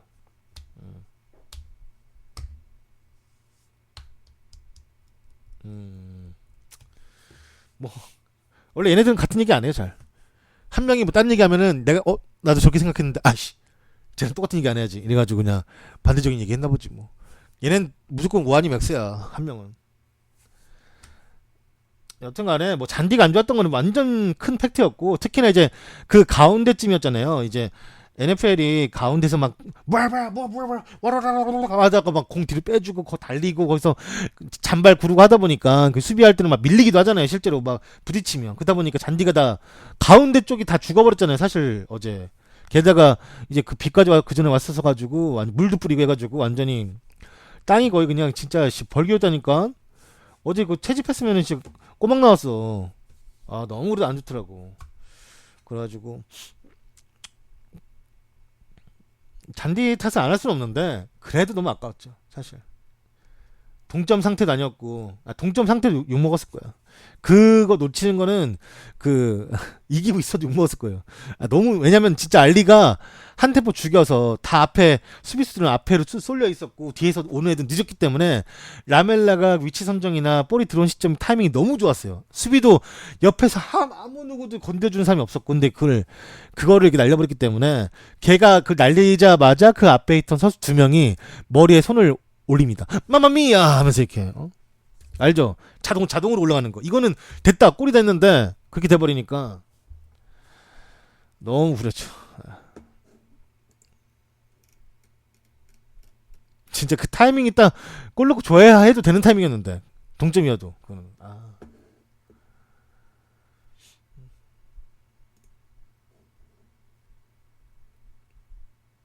그 이브라이모비치가 잔디 안 좋아서 출전 거부한 거는 조금 다른 의미인데 뭐냐면 이브라이모비치는 그거였어요. 내가 수술 받은 부위가 인조잔디에서는 되게 힘이 없다. 힘을 못 쓴다. 그러니까 오히려 이 내가 과거에 당했던 이 부상, 그러니까 맨유 시절에 당했던 부상, 그 부상이 이 잔디, 그러니까 인조잔디 뛰면은 너무 힘들다. 그래서 좀 안 뛰고 싶다. 말했죠. 내가 이걸 안 뛰지만 우리 팀을 이제 플레이오프로 미국은 이제 플레이오프 치르니까 플레이오프를 치르는데 큰 도움이 될 것이다 했는데 실제로 질라탄은 그 경기 안 뛰었고 원정도 안 갔어요. 그리고 이제 얼마 전에 이제 마지막 경기 했는데 질라탄이 뛰었는데 져가지고 플레이오프도 못 갔어. 떨어졌어요. 2대0으로 먼저 이기고 있다가 3대1로 역전패 당해가지고 떨어졌어요. 1점 차이로. 얻은 게 없어요. 그거를 갔으면 걔가 거기 원정 가가지고 넣어줬으면은 갔겠지? 마지막 경기 굳이 안 하고. 근데 떨어졌어요. 망했다고. 플레이오프도 못 가고 뭐 망했지 뭐. 그래도 나는 근데 질라탄 정도면 질라탄도 나이면 그 정도 관리는 해줘야 된다 생각 들어요. 질라탄이 뭐 얘기를 안 했던 것도 아니고 결과적으로 이제 뭐 먼저 2골 넣을 때까지 좋았겠지. 근데 이제 마지막에 이제 뭐 3골 먹힌 거 어떡하겠습니까? 재수가 없는 거지. 그러니까 질라탄 정도면 그 나이 정도 되면은 좀 해줘야지. 어떡하겠습니까? 관리해줘야지. 뭐 질라탄이 그리고 사실 질라탄이 플레이오프를 안 가게 한 주범은 아니에요. 왜냐면 질라탄이 팀 내에서 이제 스탯이 엄청 좋아요. 엄청 좋아. 그래서 사실 질라탄한테 말 못해요. 뭐라고. 그렇게 되긴 했지만 오히려 다른 애들이 수준이 엄청 떨어져. 질라탄에 비해서. 진짜. 그러니까 LA 갤럭시가 질라탄 데려온다고 돈을 안 쓴 건지 모르겠지만 질라탄이 실제로 주급도 그러니까 연봉도 그렇게 안 비싸요. 그러니까 옛날에 LA 갤럭시가 아니지. 도노반 시절 때까지는 그래도 LA 갤럭시가 좀 그래도 넘버 3 안에 든다. 1, 2, 3 이 정도 되는데 이제는 그 미국도 투자를 좀 많이 하고 전술적인 거를 많이 대체하기 위해서 좋은 코치들을 많이 데려다 보니까 옛날 그게 안 나오더라고. 힘이 안 나오더라고. 오히려 이제 뭐 새롭게 신생팀의 애틀란타나 아니면 이제 그 LAFC가 더 성적이 좋아요. 네. 오히려. 홍명보 시절은 완전 지금 LA 갤럭시 이름만 똑같고 거의 뭐 그때는 진짜 개차반일 때죠. 결국 LA 갤럭시는 백컴 때 다 바뀐 거죠. 돈 좀 많이 쓰고. 잘하는 건 아니고 제가 그 미국의 그 포틀랜드 팀 좋아해요. 포틀랜드 팀 좋아해가지고 유튜브로 봐요. 종종. 재밌어요. 미국 스타일이 있어. 그러니까 미국 스타일은 그 쇼맨십 스타일 있잖아요. 근데 포틀랜드 팀을 왜 좋아하냐면 그 포틀랜드는 골을 넣으면 그 아주 오래된 몇백 년 된 나무를 잘라요. 갑자기 막 골 넣으면 골 하면 갑자기 여기서 저기 뒤에 전기톱으로 우왕 하면서 갑자기 막 나무를 갑자기 막 우왕 하면서 그 큰 거를 잘라. 계속 몇 분 동안 자른 다음에 그거를 이제 관중들한테 줘요. 근데 이 포틀랜드가 목재 산업이 되게 유명한 도시예요. 그래가지고 그 사람들한테는 이 관중 이런 좋은 나무가 약간 행운이라고 약간 생각하거든요. 그래서 그거를 관중들이 한 바퀴 돌아가서 만져요. 막 나무를 만져. 그 약간 왜 콘서트장 보면은 그 큰 공 같은 거 막 서로 막 치잖아요. 이렇게 하면서 막 만지면은 저쪽 갔다가 다시 와. 그러면 거기다 또 하나씩 놔요. 놔가지고 약간 그걸로 나중에 또 어떤 목각 같은 거를 만들어가지고 또 판다 하더라고요. 그리고 또 다시금 구단에게 도움이 되게끔. 그래가지고 얘는 막 전기톱 나온다니까 골 넣고. 그리고 약간 서포터들도 약간 이탈리아 스타일이에요.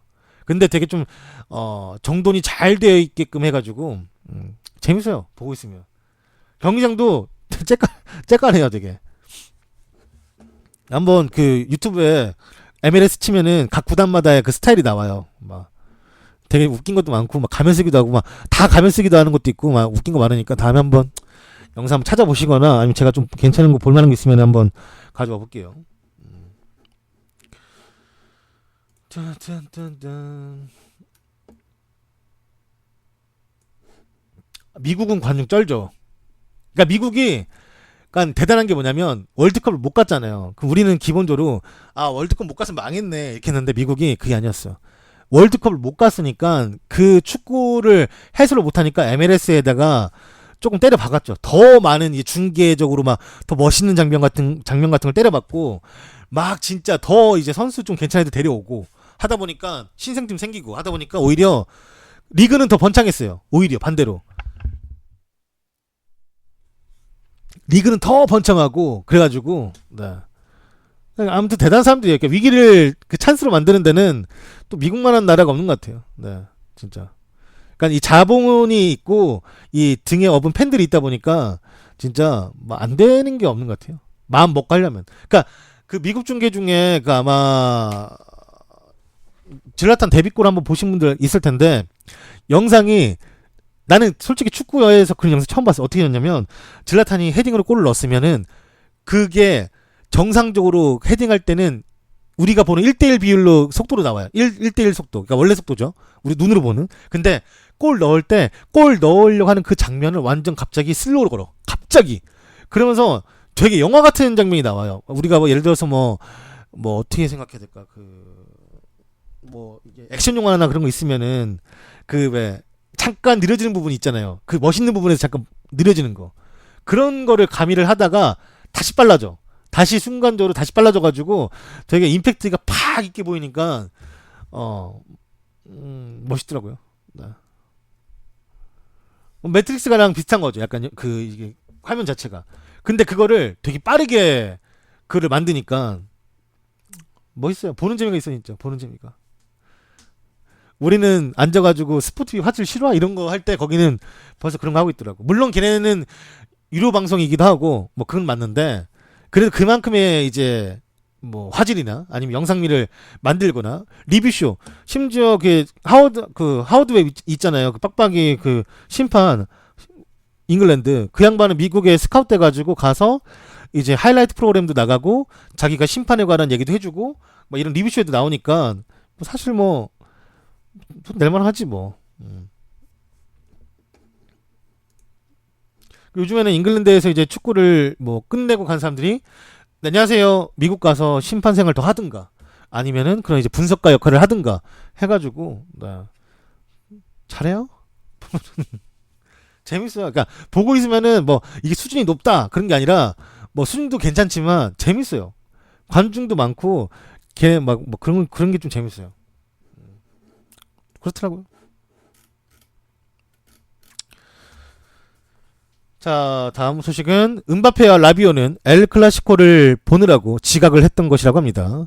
지난 일요일 음바페는 라비오와 르 클라시크는 어제도 얘기했지만 이 파리와 마르세유 간의 이제 라이벌 경기죠. 이 클라시크 경기 전에 마련된 팀 미팅에 지각을 했고 토마스 투엘 감독은 그들을 선발 라인업에서 제외를 했습니다. 이에 RMC가 이 간략한 비하인드 스토리를 전했는데 지난주 일요일 음바페와 라비오가 시즌 첫 르클라시크의 선발로 출전하지 않았으며 바로 전 미팅에 지각함에 따라 투엘 감독으로부터 징계를 받았기 때문이라고 전했습니다. 하루 뒤 월요일 RMC의 팀 듀가가 이 지각 사건에 대해서 뒷배경을 파헤쳐 보았는데 두 선수가 늦은 이유는 바로 엘 클라시코 경기 때문이었다라고 말하며 이 둘은 오후 6시 10분경까지 호텔에서 TV로 엘 클라시코를 관람하다가 미팅에 10분가량 늦게 합류한 것으로 전해졌습니다.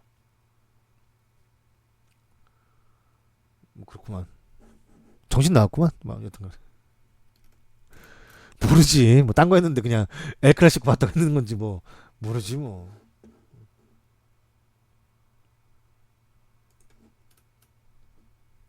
안 믿는다. 둘 다 사고를 하도 친 애들이라 안 믿는다. 나는 한번 신뢰 잃으면 안 믿습니다. 절대 안 믿습니다. 그치 인증샷 첨부하든가. 파레오는 내복 사근의 2도 열상으로 한 달 정도 부상자 명단에 올랐습니다. 발렌시아는 큰일 났다. 어떡하냐. 발렌시아의 다니 파레오가 좌측 내복사근 2도 열상을 입었다는 사실이 월요일에 진행되었던 검진에서 확인이 되었으며 오늘 아침 그룹 훈련을 하지 않은 채 파레오는 지난 일요일 열렸던 빌바오와의 경기에서 내복사근 열상에 대한 치료를 받았고 발렌시아 측은 회복 기간을 따로 언급하진 않았으나 해당된 내복사근 열상은 다시금 출전하기까지 한 달 정도 시간이 무조건 필요한 부상이기 때문에 한 달 결장으로 생각하면 된대요. 이 내복사근이 복부와 골반 사이에 있는 근육, 여러분들의 복부와 골반에 연결되어 있는 근육의 이제 부상이라고 합니다.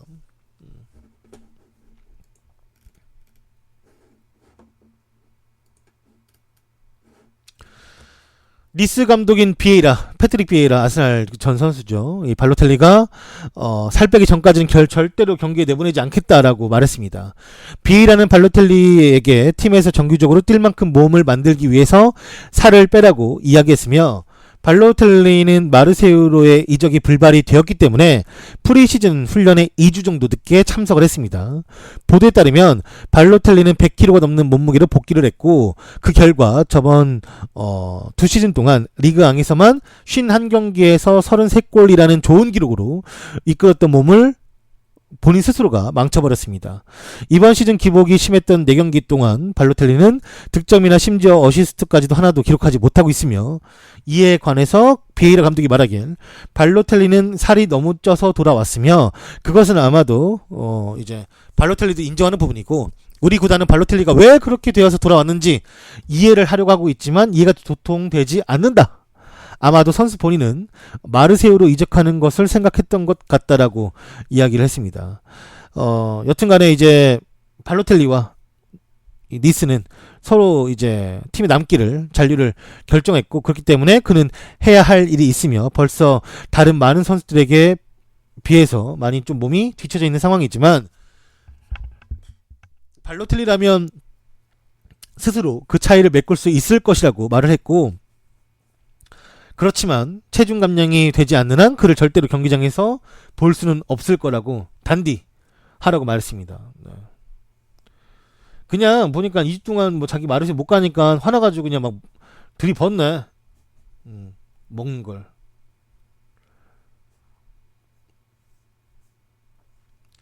들이붓어.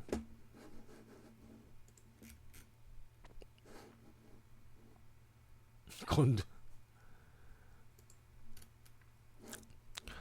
카타르 국가대표팀 뉴캐슬 AC밀란은 전 모나코 감독인 자르딤과 링크가 되고 있습니다. 카타르 축구연맹은 지네딘 지단에게 감독 제의를 했지만 거절을 당했으며, 자르딤은 카타르 국가대표팀 감독 자리로부터 큰 제안을 받았다라고 합니다. 카타르 이외에도 뉴캐슬과 AC밀란이 이 자르딤 감독에게 관심을 보이고 있고, 카타르 축구연맹은 계속해서 자르딤을 원하고 있기 때문에 더 좋은 조건을 내걸고 있다고 합니다. 모나코 지금 뭐 워낙에 안 좋았기 때문에.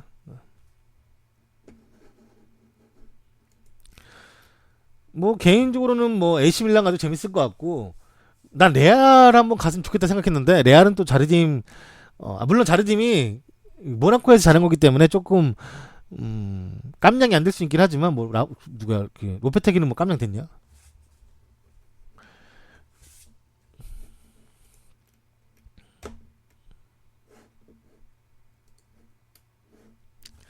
오리기를 노리는 팀에 관한 소식입니다. 오리기는 리버풀에서 입지를 잃으면서 이번 시즌 출전하지 못하고 있습니다. 지난 여름 울버햄튼이 오리기를 문의했던 것으로 알려졌으나 요구가가 너무 높아 이적이 성사되지 않은 적이 있었고, 리버풀은 오리기의 이적료로 2천만 파운드 290억 이하로는 절대 팔지 않기를 바라고 있다고 합니다. 허나 울버햄튼은 이번 시즌 오리기가 한 경기에만 출전했던 점을 감안하고도 리버풀의 요구 이적료를 낮추거나 임대라는 선택지를 열어놓기를 바라고 있지만, 리버풀은 절대 그렇게 하지 않을 것이며, 클럽은 오리기의 최근 태도에 대해서 칭찬을 했지만 리버풀은 그럼에도 불구하고 여전히 1월에 그를 이적시키는 방안의 가능성에 가장 크게 두고 있다고 합니다. 울버햄튼은 이번 시즌 10경기에서 9골을 득점했으며 가장 많이 득점한 선수가 2골을 기록한 라울 히메네즈이기 때문에 골 감음 해소가 울버햄튼의 이적 시장에서 가장 메인 우선순위가 될 가능성이 높습니다. 오리기 이거 소식 말고 또 있는데, 이건 뭐냐면 오리기의 리버풀 커리어는 위리겐 클럽 감독이 검토하지 않고 있고 계속 벤치에서도 열애되는 점으로 보아 정말 그 끝에 다다른 것으로 보이며, 지난 카디프전에서 오리기는 보이지 않았고 오리기는 계속해서 1월에 아마 이적을 할 것입니다. 최근 몇 주 동안 유벤투스가 오리기를 점 찍었으며, 오리기는 조만간 호날두의 백업 자원이라는 알맞은 옷을 입게 될지도 모른다라고 전했습니다. 허나 이탈리아에서 유벤투스만 노리는 것은 아니며 오리기는 기술, 나이, 금전적인 부분에서 AC밀란에게 탁월한 자원이 될 것입니다. 밀란은 이과인과 쿠트로네를 투톱으로 하는 사사이 모양새를 갖출 생각이 있고, 만일 이 투톱이 잘 돌아간다면 1월에 투톱을 이루는 선수들에게 휴식을 제공해줄 제3의 자원이 요구된다라는 점을 추측을 해봤을 때 질라탄이 현재 AC 밀란 측과 가장 많이 거론되고 있지만 이를 성사시키기에는 여러 관문이 많은 만큼 오리기는 현재나 미래를 보더라도 AC 밀란에서 적절한 자원이 될 것이라고 전했습니다. 오리가 뭐 지금 보면은 뭐 베식타스, 뭐 울버햄튼, 에이스 밀란, 유벤투스 별의별 팀이 다 아마 뭐 일단은 뭐 나오는 건 좋네요. 이게 뭐 그 에이전트의 찌라신지 뭔지는 모르겠지만 근데 중요한 거는 울버햄튼 빼면은 다 서브야. 다 메인으로 쓸 마음은 없어. 울버햄튼도 몰라. 라울 히메네즈 그냥 메인, 걔가 메인이고 얘가 그냥 서브일지 아무도 모르죠 뭐.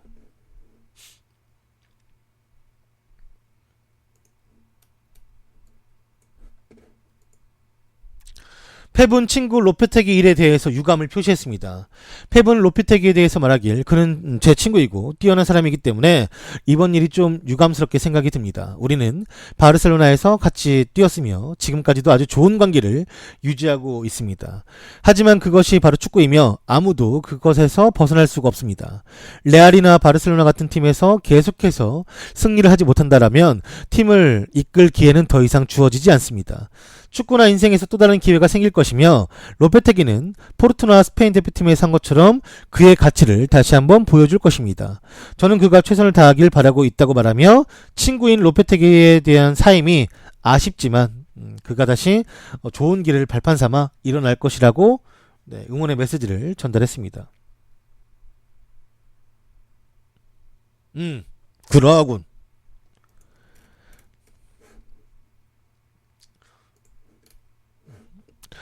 레알은 마르셀리노 그리고 마르셀리노란다. 마르셀로 그다음 마리아노 그리고 바란 이 부상으로 인해 2주간 결장이 예정이라고 합니다.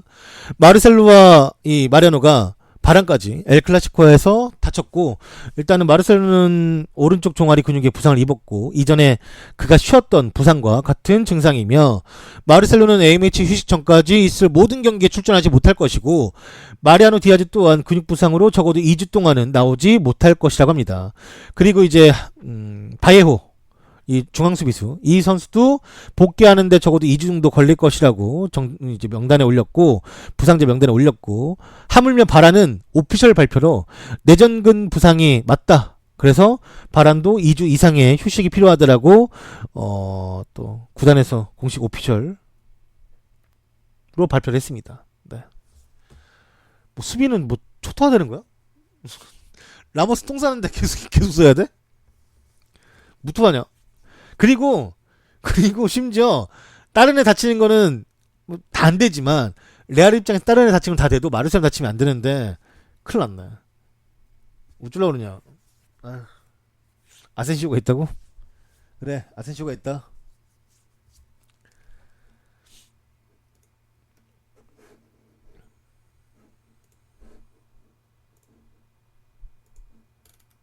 얘는 왜 또 나왔어?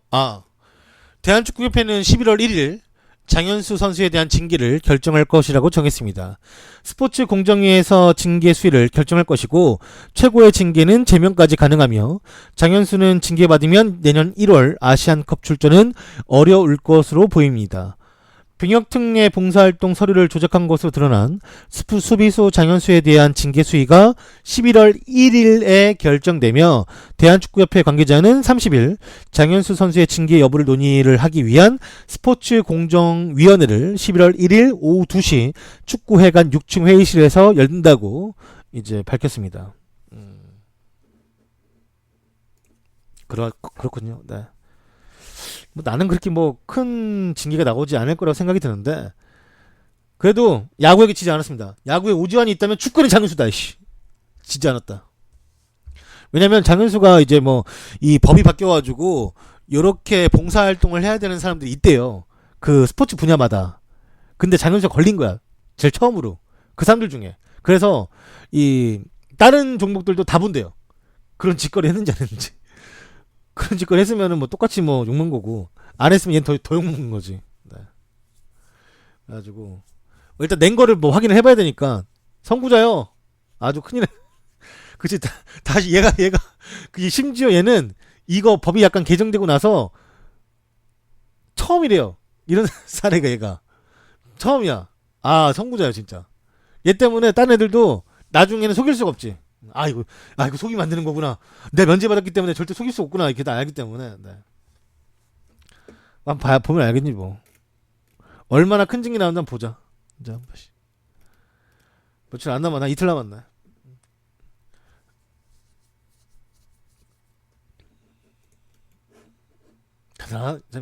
진짜 여러모로 나는 살다가 이 정도 실력에 이렇게 대한민국을 들썩들썩하게 하는 사람 처음 봤어요, 진짜. 누가 보면은 어디 뭐 명문에 뛰는 줄 알겠네. 어? 뭐 들었다 놨다 해. 뭐 선발 때문에 들었다 놨다 하지, 막 이것저것 들었다 놨다 하지, 막 실력에 들었다 놨다 하지. 아주 진짜 뭐 대단한 사람이 은근히 보면은. 난 축구 꽤 오래 봤거든요, 나름. 그래도 진짜. 근데 이 정도로 막 진짜 막 감독들이 밀어주고 뭐 근데 그 밀어주는 만큼 또 문제 생기고 사건 터지고 실력도 없어 심지어. 진짜 아주 들었다 놨다 하는구나. 들었다 놨다 해. 진짜 난 장현수 욕 안 할라 했어요. 왜냐면은 나도 싫은데 벤투 감독 좋다고 하니까 정말 진짜 냅뒀거든요. 그래서 뭐 언젠가 뭐 김영곤처럼 한 번에 뭐 햇빛이 내리겠지, 얘한테도 그런 날 있겠지. 했는데 얘는 없어. 얘는 남극이요. 맨날 추워.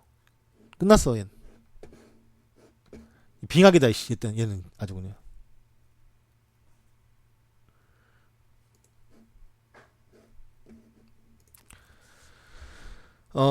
다음 소식은 빌바오의 무니아인을 노리는 리버풀과 나폴리에 관한 소식입니다.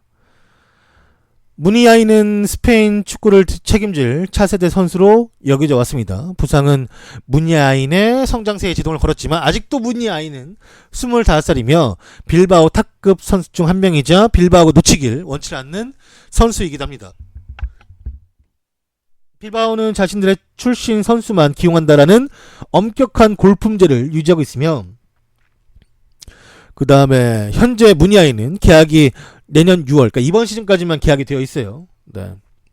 이 부분에 있어 논의할 사항이 존재하는데, 스페인 마르카는 리버풀과 나폴리가 이미 무니아인에게 개인적인 제안을 했으며 상기된 제의들은 내년 여름 자유계약과 연관이 있을 것으로 추정이 된다고 보도를 했습니다.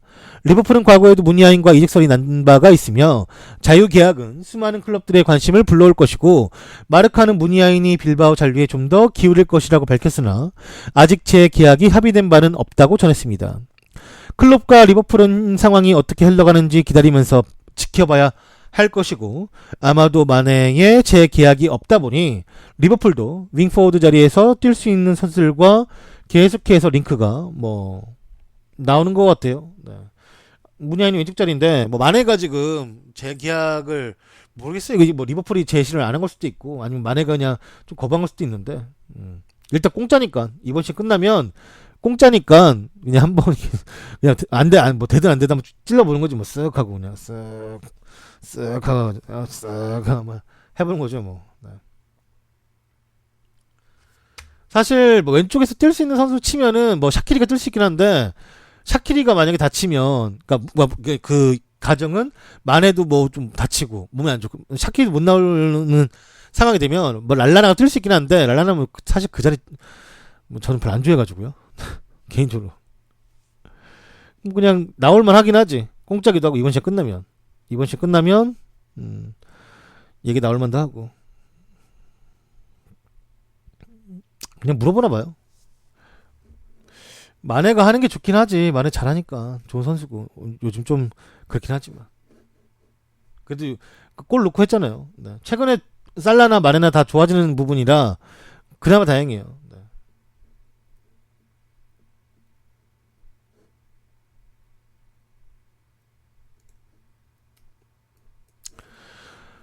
델레 알리가 오늘 토트넘과 재계약에 합의를 했습니다.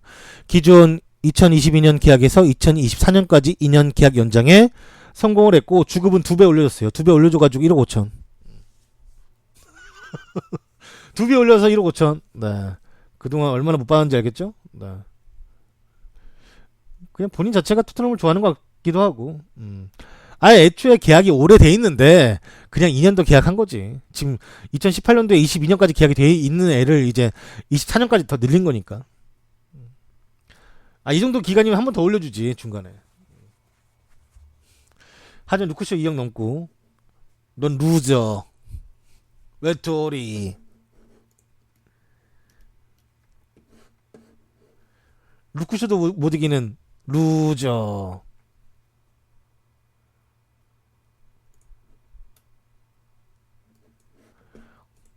다음 소식은 이강인에 이어 정우영도 바이에른 뮌헨 1군 명단에 합류를 했습니다. 요즘 또 뮌헨 얘기를 할 일이 별로 없었는데 또 이렇게 또 한번 하네요. 일단은 바이에른 뮌헨은 10월 31일 한국 시간으로 새벽 4시 45분 레딩하우젠 삼성 하우젠을 상대로 독일 포칼컵 대회 2라운드 원정 경기에 나서게 됩니다.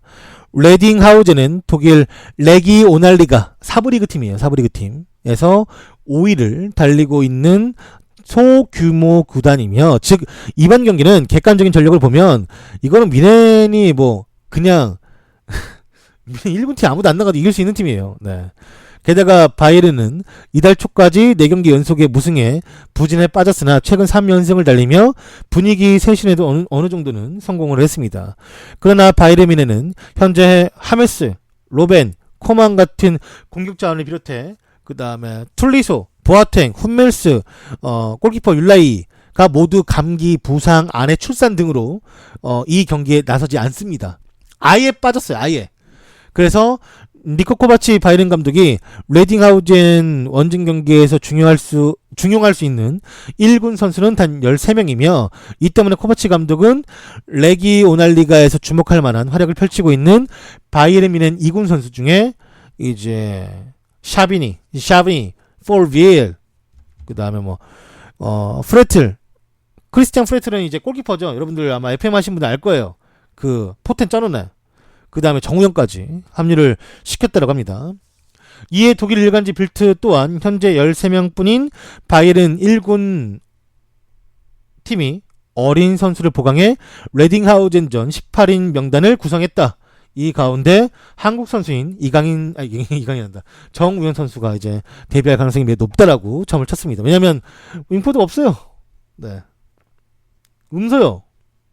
그래서 이제 이 경기 나올 확률이 높죠.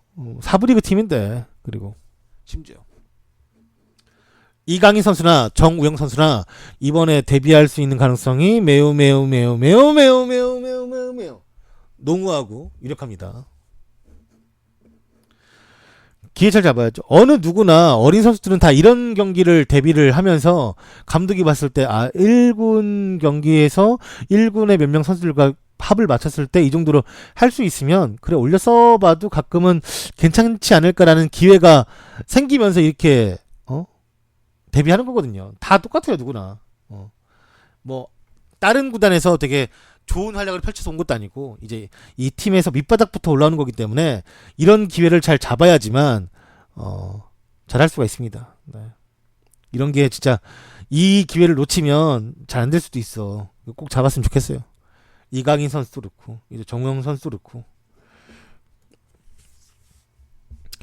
여러분들이 유튜브에서 조던 검색하시면 제 조던 HD 방송이 나옵니다. 좋아요, 구독하기, 댓글도 남기고, 하트는 없나? 내가 누른 건가? 하트는 내가 누를게요. 네. 좀 남겨주시고요. 그 다음에 팟캐스트 팟빵에서는 조던 검색하시면 음성 파일이 있어요. 그냥 다운받으셔가지고 와이파이 안 터지는 데서 언제든지 편하게 들으시면 됩니다. 들으시고 하트 누르고, 댓글, 좋아요. 그 카카오 TV VOD 라이브는 매일 저녁 8시에 하고요. 네. 그 다음에 네이버 TV 캐스트도 올리고 있으니까요. 여러분들 보시기 편한 데서 봐주시면 감사하겠습니다. 제가 기사를 발췌하는 곳은 FM코리아, FM네이션, 그리고 다음 카페인 락사. FM네이션은 이제 FM 이제 이번 달 나왔으니까 많이 구매해가지고 인생을 허비하자. 인생을 그냥 종이장처럼 허비하자. 불타는 종이처럼, 불타는 휴지 조각처럼. FM코리아나 뭐 FM네이션에 좋은 자료가 많고요. 락사는 또 많은 기사 정보들이 잘 올라오니까 여러분들이 좀 더 빠르게 기사를 뭐 번역 기사를 접하기보다 일반 팬들의 기사 번역 기사를 보고 싶으신 분들은 락사를 또 이용해 주시면 편하실 겁니다. 아, 락사는 이제 회원가입은 참 당분 안 받는데요. 네, 그냥 가입만 하세요. 여러분들 너무 감사합니다. 땡큐. 감사합니다. 빠밤.